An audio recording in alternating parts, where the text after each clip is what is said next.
Olá, meus amores! Olha quem está aqui de novo. Isso mesmo, a Prof. Elô para mais uma videoaula. Espero que vocês estejam bem. Contando as horas, né? Cada vez mais próximo aí da data. Vamos ver se realmente o governo vai manter essa data de retorno para a gente poder se encontrar em sala de aula. Enquanto isso não chega, nós não paramos as nossas atividades. Vamos lá? Hoje vamos falar um pouquinho sobre a escola. Quem está com saudade da escola? Eu estou. Espero que vocês também estejam. Bom, existem diversos tipos de escola, não é mesmo? Pelo Brasil inteiro. A gente já tinha estudado anteriormente como se funciona, por exemplo, a diferença de uma escola, né, como a nossa, para uma indígena, enfim. Vem cá, prof, que eu vou entrar nesse assunto. Observe as escolas a seguir. Veja lá a primeira escola e a segunda. Na primeira, Flávio estuda em uma escola grande na região central da cidade e sempre participa das aulas de educação física. Para ele, é muito importante que a escola seja adaptada às pessoas que utilizam cadeira de rodas. Na segunda imagem, Rudá estuda na aldeia onde vive com sua família. Em sua escola, ele aprende língua portuguesa, matemática, história, geografia e ciências. Rudá também aprende a escrever o idioma de seu povo, o Munduruku. Maísa aprende em sua escola, na comunidade quilombola, histórias sobre a vida de seus antepassados e a cultura afrodescendente. Lá, ela aprende a preservar práticas como a da capoeira, tradição que é ao mesmo tempo uma luta e uma dança. Márcia estuda numa escola rural. Nas aulas de ciência, ela aprende a cultivar alimentos e cuidar de uma horta. Para Márcia, esse aprendizado é muito, muito importante. No Brasil, existem muitos tipos de escola.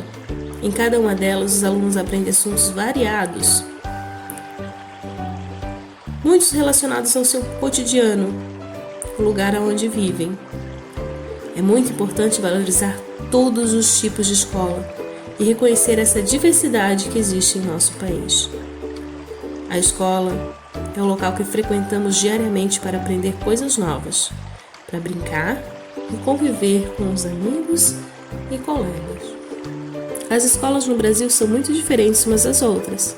E nos outros países? Observe, também há uma grande diferença. Veja na primeira figura.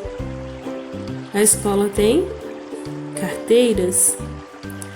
E na segunda, isso é na cidade de Suazilândia. A segunda é na China. Veja que eles estudam num auditório com telão. Eles não têm carteiras. Então as escolas vão se diferenciando umas às umas conforme o cotidiano que é inserido culturalmente naquele local. As escolas nem sempre foram como vocês têm hoje em dia. As escolas no passado eram bastante diferentes da atualidade. Meninas e meninos frequentavam salas separadas. Não eram incentivados a falar e nem a participar ativamente das aulas. Quem mais falava, ou quase sempre só falava, era o professor. Os professores passavam os conteúdos na lousa, ditavam a matéria aos alunos. Nesse método de ensino, os alunos deviam decorar os conteúdos e não podiam dar opinião nas aulas, não. Os uniformes escolares eram bem diferentes dos uniformes usados hoje em dia. As meninas vestiam saias longas, camisas e sapatilhas.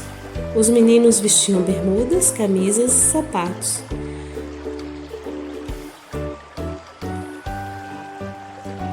Cerca de 100 anos atrás, além da língua portuguesa, matemática, ciências, os alunos aprendiam outros saberes.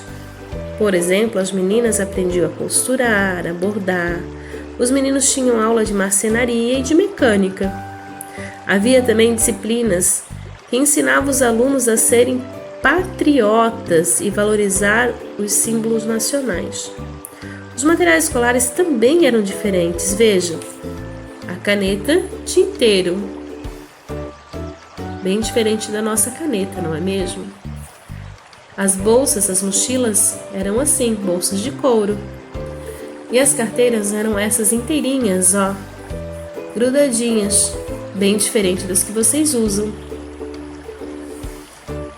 E nem todo mundo podia estudar, não. Naquela época, geralmente só as crianças de famílias mais ricas que tinham acesso ao ensino. A maioria das escolas eram pagas e os valores eram bem elevados. Dessa maneira, nas famílias mais pobres, as crianças acabavam passando seu dia a dia trabalhando ou ajudando os adultos nas tarefas domésticas. Mas, hoje em dia, todos têm direito à educação garantidos em lei. Todas as crianças não só podem e devem, como têm assegurados esses direitos. Então, não só a modificação conforme o tempo, né? Porque o tempo vai transformando, né? A professora já explicou isso para vocês na história. Desde nós mesmos, que éramos crianças, vamos crescendo até tornarmos adultos, quanto aos objetos que são transformados. E assim, a escola, o nosso cotidiano, tudo é transformado com o tempo. Bom, agora que vocês já têm essa noção, ficou fácil fazer as atividades. Vamos lá? Na página 235, meus amores, na número 1, ele pede para você fazer um desenho sobre o que você aprendeu esse ano sobre a escola. Sobre o respeito aos colegas. Esse desenho é livre, você pode usar a sua criatividade diante de tudo aquilo que nós já falamos sobre escola. Acessibilidade, as diferenças de escola, o respeito, enfim. Tudo que nós estudamos fica livre para você escolher a melhor forma de desenho. Na número 2, ele pede para você observar essa escola e fazer uma descrição ao lado. Observe a quantidade de carteiras, de cadeiras, a infraestrutura e escreva se ela está em boas condições precárias. E reflita um pouquinho sobre o privilégio que os pais de vocês dão a vocês por terem uma escola bem diferente dessa, não é mesmo? Agora, na página 238, vocês vão ligar os objetos de antigamente aos atuais.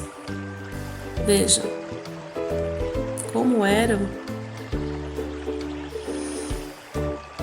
né, de como são atualmente.